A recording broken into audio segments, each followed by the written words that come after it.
Latar belakang satu, mundurnya Presiden Soeharto dilatar belakangi krisis moneter sejak 1997. Kondisi ekonomi Indonesia pada saat itu tengah sangat melemah dan merosot sehingga menimbulkan ketidakpuasan masyarakat. Ketidakpuasan ini kemudian semakin membesar dan memicu aksi mahasiswa di wilayah Indonesia. Kerusuhan-kerusuhan terjadi hampir di setiap daerah di Indonesia. Akibatnya pemerintahan Orde Baru di bawah kepemimpinan Presiden Soeharto pun mendapat banyak tekanan politik dari dalam negeri maupun luar negeri. Latar belakang 2. Dari luar negeri, Amerika Serikat secara terbuka meminta agar Soeharto mengundurkan diri dari jabatannya sebagai presiden. Kondisi ekonomi Indonesia pada saat itu tengah sangat melemah dan merosot sehingga menimbulkan ketidakpuasan masyarakat. Ketidakpuasan ini kemudian semakin membesar dan memicu terjadinya demonstrasi besar-besaran yang dilakukan oleh berbagai aksi mahasiswa di wilayah Indonesia. Kerusuhan-kerusuhan terjadi hampir di setiap daerah di Indonesia. Akibatnya pemerintahan Orde Baru di bawah kepemimpinan Presiden Soeharto pun mendapat banyak tekanan politik baik dari dalam negeri maupun luar negeri. Sedangkan dari dalam negeri terjadinya gerakan mahasiswa yang turun ke jalan menuntut agar Soeharto lengser dari jabatannya. Kepemimpinan Soeharto semakin menjadi sorotan sejak terjadi tragedi Trisakti pada 12 Mei 1998, di mana 4 mahasiswa tertembak dan mati dan memicu kerusuhan. Mei 1998, sehari kemudian, tekanan dari para massa terhadap Soeharto pun memuncak ketika sekitar 15.000 mahasiswa mengambil alih gedung DPR atau MPR yang berakibat proses politik nasional lumpuh. Soeharto yang saat itu sudah terdesak masih berusaha untuk menyalakan kursi kepresidenan dengan melakukan pemberontakan kabinet dan membentuk Dewan Reformasi. 2. Latar belakang. Tetapi pemberontakan yang dilakukan oleh para mahasiswa ini membuat Presiden Soeharto tidak memiliki pilihan lain selain mengundurkan diri. Pada 12 Mei 1998 di Istana Merdeka, Presiden Soeharto secara resmi menyatakan dirinya berhenti menjabat sebagai Presiden Indonesia melalui Undang-Undang Dasar 1945 Pasal 8. Soeharto segera mengatur agar Wakil Presiden B.J. Habibie disumpah untuk menjadi penggantinya di hadapan Mahkamah Agung. Sejak saat itu, kepemimpinan beralih dari Soeharto ke B.J. Habibie dan berbentuk era reformasi. Tujuan gerakan atau era reformasi menjadi peristiwa bersejarah di Indonesia karena mampu menuntaskan rejim Orde Baru yang dipimpin Soeharto setelah berkuasa selama 32 tahun sejak 1966. Maksud dan tujuan diadakan reformasi adalah 1. Menuntut turunnya harga-harga kebutuhan pokok yang melonjak tinggi sejak 1997. 2. Menuntut MPR untuk tidak kembali mencalonkan Soeharto sebagai presiden untuk periode ke-7. 3. Menjelangnya lengsernya Soeharto, para pejabat melakukan perjanjian simbolik dan beberapa langkah kebijakan ekonomi guna untuk mengatasi keadaan dan mempertahankan kekuasaan atau buying time. Dampak 1. Kebebasan menyampaikan pendapat. Setelah reformasi, orang-orang bebas untuk mengemukakan pendapatnya. Presiden B.J. Habibie memberikan ruang bagi siapapun yang ingin menyampaikan pendapat, baik dalam bentuk rapat umum maupun unjuk rasa atau demonstrasi.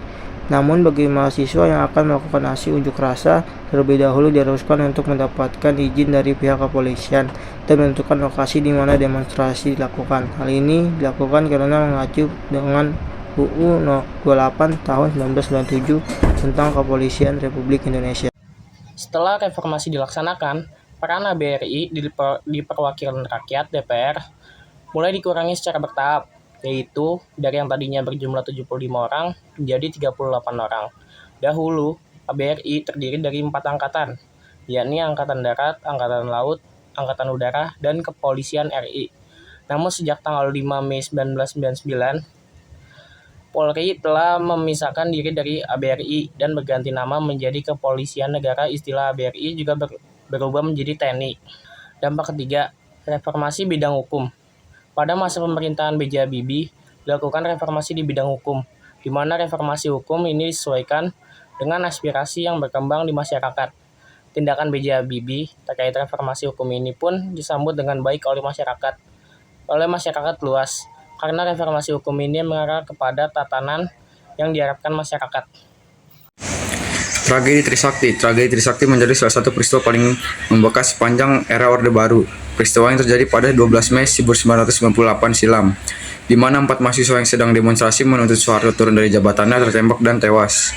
Mereka adalah Lang Mulya Lesmana, Heri Hartanto, Afidin Royan, dan Herdiawan Sie. Insiden berdarah di Medan 1998. Sewaktu kerusuhan Mei 1998 sedang marak terjadi, salah satu kota yang juga banyak terjadi pertemuan darah adalah kota Medan. Insiden berdarah di Medan ini terjadi pada 6 Mei 1998. Kota ini mengalami kerusuhan yang hampir melumpuhkan kota tersebut. Waktu itu ratusan toko dirusak, sejumlah kendaraan dibakar, serta 5 orang tewas dan puluhan orang mengalami luka-luka akibat aksi unjuk rasa yang mereka lakukan. Demokrasi 3. Tragedi Kejayaan atau Tragedi Yogyakarta. Tragedi Kejayaan menjadi sebuah peristiwa bentrokan berdarah terjadi pada Jumat 8 Mei 1998 di daerah Kejayaan, Yogyakarta. Kerusuhan yang terjadi pada saat itu lantaran para demonstran menunjuk rasa menuntut agar Soeharto lengser dari jabatannya. Dari peristiwa ini terjadi banyak kekerasan antara aparat dengan mahasiswa Yogyakarta yang menyebabkan ratusan korban terluka, bahkan 1 orang meninggal. Moses Gatotkaca. Demokrasi 4. Tragedi penjarahan dan Sara Jelang Reformasi 1998.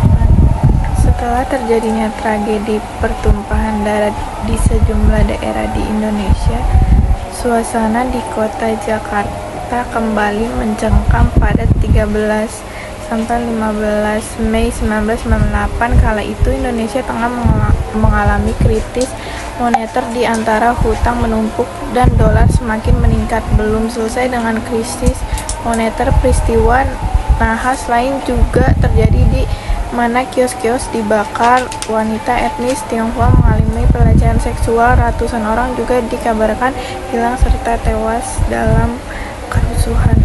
Kronologi reformasi. 5 Mei 1998, 20 siswa Universitas Indonesia mendatangi gedung MPR atau DPR untuk melakukan penolakan terhadap pidato bertanggung yang disampaikan pada sidang umum MPR. 11 Mei 1998, Soeharto dan B.J. Habibie disumpah menjadi presiden dan wakil presiden. 14 Maret 1998, Soeharto menyampaikan kabinet baru bernama Kabinet Pembangunan 7. 15 April 1998, Soeharto meminta mahasiswa menghentikan aksi demonstrasi dan kembali ke kampus.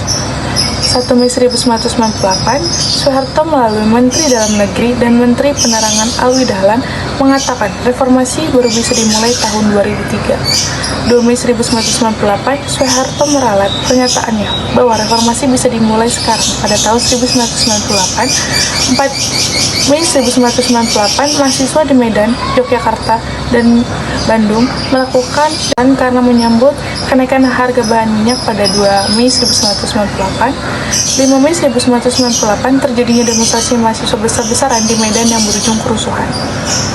12 Mei 1998, aparat kematian menembak 4 mahasiswa Trisakti yang berdemonstrasi secara damai. 13 Mei 1998, mahasiswa di Jakarta, Bogor, Tangerang, dan Bekasi datang ke kampus Trisakti untuk mengungkapkan duka cita yang berujung kerusuhan. 14 Mei 1998, Soeharto bersedia mengundurkan diri. 15 Mei 1998, Soeharto membantahkan bahwa ia ingin mengundurkan diri dari jabatannya. 16 Mei 1998, warga asing berbondong-bondong datang ke negeri Merdeka. Mereka 21 Mei 1998 di Istana Merdeka pukul 9.05, Soeharto menyatakan undur diri dari kursi presiden dan B.J. Habibie disumpah menjadi presiden RI ketiga.